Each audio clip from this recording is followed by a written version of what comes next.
नमस्कार दोस्तों, स्वागत है आपका HW न्यूज में। मेरा नाम है सोनू कनौजिया और इस वक्त हम हैं उत्तर प्रदेश के लखनऊ में। मेरे पीछे आप देख सकते हैं, ये है उत्तर प्रदेश की विधानसभा और इस विधानसभा में कौन अपनी ताकत को बढ़ाएगा, इसको लेकर उत्तर प्रदेश में चुनावी लड़ाई चल रही है। और इसी कड़ी में रविवार यानी कि कल उत्तर प्रदेश में तीसरे चरण के मतदान होने हैं। तीसरे चरण के जहां पर मतदान होने हैं, यहां पर यादव समुदाय बहुसंख्यक है और यहाँ पर बड़े पैमाने पर उनका वोट बैंक है। ये भी कहा जा रहा है कि तीसरे चरण में जहाँ पर मतदान हो रहे हैं, यहाँ पर समाजवादी पार्टी का दबदबा कायम हो सकता है।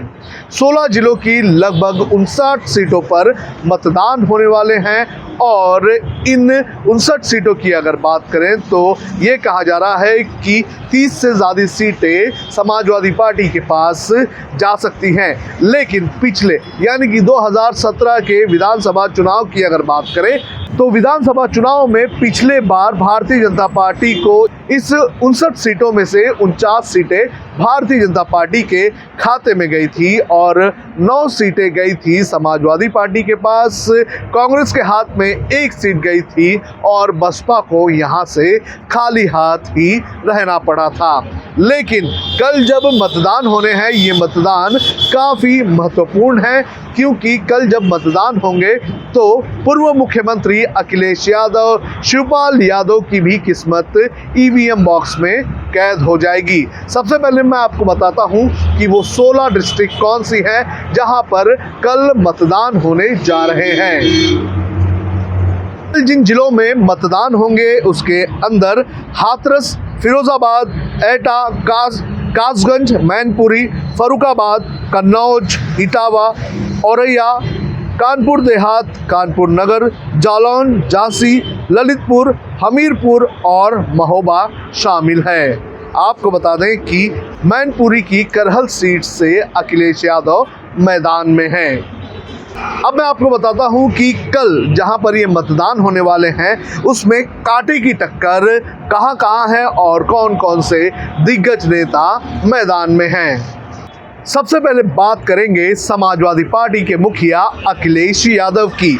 अखिलेश यादव करहल सीट से मैदान में हैं और यहां पर यह कहा जा रहा है कि उनका और उनके परिवार का दबदबा है। इस सीट पर भारतीय जनता पार्टी ने केंद्रीय मंत्री SP बघेल को मैदान में उतारा है। बीजेपी ने चुनाव आयोग से करहल की सभी सीटों पर अर्धसैनिक बलों की तैनाती, सभी जहां पर मैदान होंगे वहां पर अर्धसैनिक बलों की तैनाती की मांग की है। करहल की अगर बात करें तो करहल अखिलेश यादव की पारिवारिक गांव सैफई से सटी हुई सीट है और करहल मैनपुरी लोकसभा सीट है और यहां से मुलायम सिंह यादव सांसद हैं। करहल से ही मुलायम सिंह यादव ने अपनी शिक्षा पूरी की थी और बतौर शिक्षक भी उन्होंने यहां पर नौकरी की थी और उसके बाद वो राजनीति में आए थे। तो करहल सीट कल जहां पर मतदान होने हैं वहां पर अखिलेश यादव की किस्मत ईवीएम बॉक्स में कैद होगी। इसके बाद VIP कैंडिडेट्स की लिस्ट में आता है नाम SP बघेल का।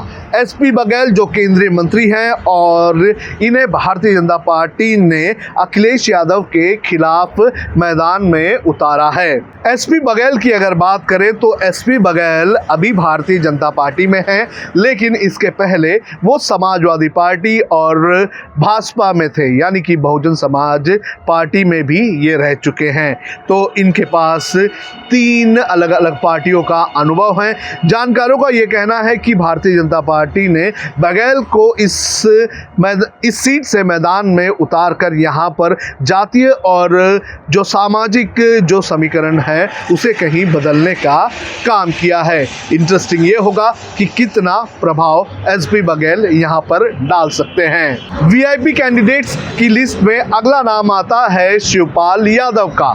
शिवपाल यादव अखिलेश यादव के चाचा और मुलायम सिंह यादव के भाई। पिछले चुनाव में वो अलग हो गए थे, लेकिन इस बार वो समाजवादी पार्टी यानी कि अखिलेश यादव के साथ चुनाव लड़ रहे हैं और अखिलेश यादव को अपनी ताकत दे रहे हैं। शिवपाल यादव जसवंत नगर सीट से मैदान में हैं और ये उनकी पारंपरिक सीट है।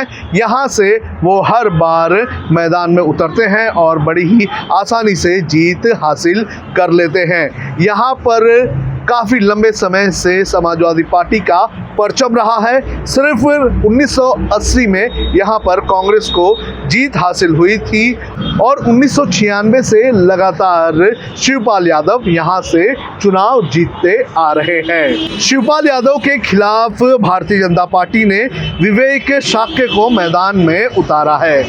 वीआईपी कैंडिडेट्स की लिस्ट में अगला नाम आता है सतीश महाना का। सतीश महाना को भारतीय जनता पार्टी ने कानपुर के महाराजपुर से मैदान में उतारा है और वो कैबिनेट मंत्री हैं योगी सरकार में। सतीश महाना की अगर बात करें तो लगातार 7 बार वो विधायक रह चुके हैं और 2 बार तो महाराजपुर विधानसभा सीट से जीत कर आए हैं। कांग्रेस ने इनके खिलाफ कनिष्क पांडे को उतारा है और कनिष्क पांडे यूथ कांग्रेस से उनका संबंध है और ये कहा जाता है कि प्रियंका गांधी के वो काफ़ी करीबी हैं।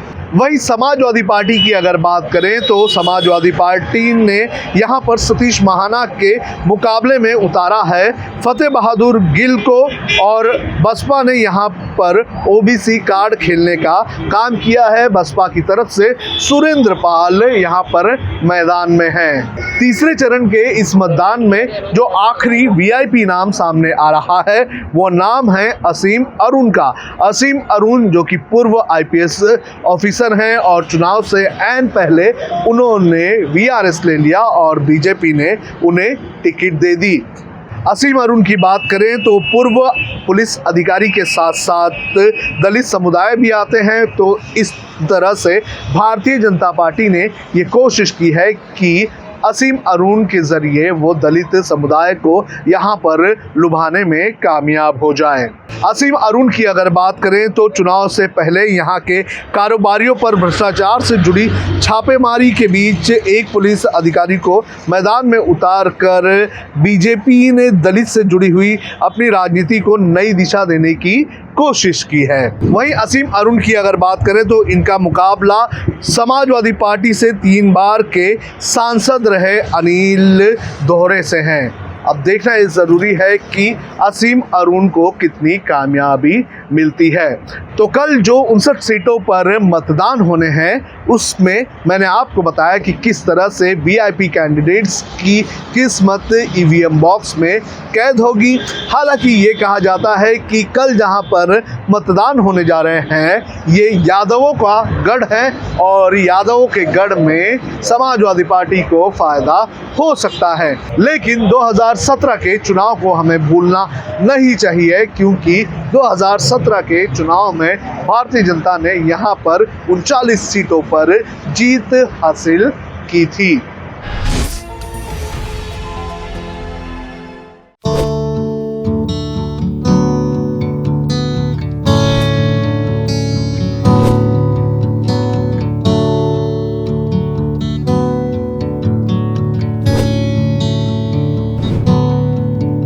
Four target groups that we selected: the farmer, women, unemployed youth, middle class petty investors. We said, let's talk to these people. When you think about political advertising, the first thing that comes to mind is cash, money, black money. So how did you get them to pay you in check and all of that? The first time when I went and asked that, will you be able to pay us by check? And Mr. Salman Khushi said, well, we've just done the website and we paid by check. So put it up as your terms and conditions, and I don't think it will be a problem. When you say that Congress is a dynasty party, do you think you felt as if you're presenting to an Ambani? Isn't it surprising that the campaign that you made didn't carry a PV Narasimha Rao picture, didn't carry even a Manmohan Singh picture?